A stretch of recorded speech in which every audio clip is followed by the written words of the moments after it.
Let me share with you a very interesting observation by James Boswell in his 1773 journal of his tour of the Hebrides with Dr. Johnson. He's describing how our experiences mellow in the mind over time.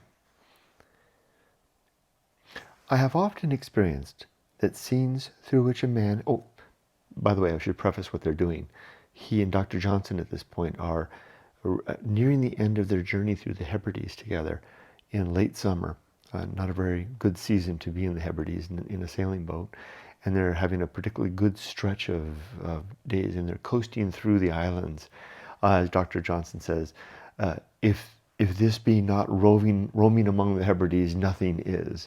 At last in their journey together, they're really having the experience of moving in a sailing craft easily through the islands, as they say, as we sailed along by moonlight in a sea somewhat rough and often between black and gloomy rocks, Dr. Johnson said, if this be not roaming among the Hebrides, nothing is. What a great way to describe it.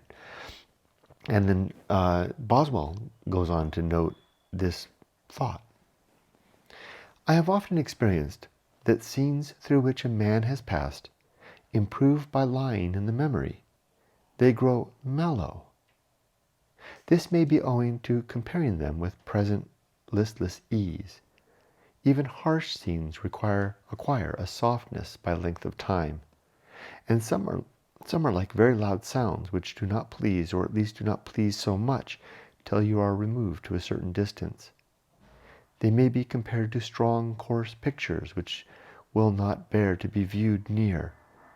Even pleasing scenes improve by time and seem more exquisite in recollection than when they were present, if they have not faded to dimness in the memory.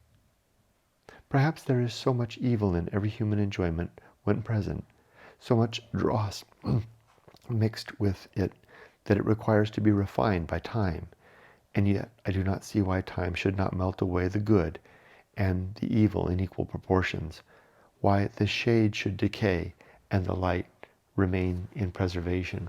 What a beautiful sentiment, and how so many times that is true. In fact, just today I was reminded by someone of a video, which hike was that? I can't remember, one of my hike videos in the desert, which is about a 2-hour long video, and I started to look at it, and it brought back the memories of the hike. Now, if I had remembered the hike just alone in my mind, it would have been a pleasant experience. But seeing the actual video brought back I commented, like, what an idiot I was to actually do that. All the reality of it.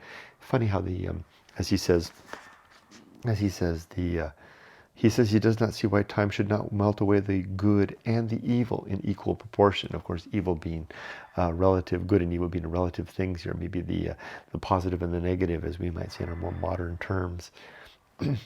It's interesting how it doesn't do that. You seem to be left with the good memories. It'd be interesting to talk to World War II vets and ask or any veteran of a war further enough removed, and find out how much of to use their language, the good and the evil remain in proportion. Interesting observation. Thanks for sharing that with me.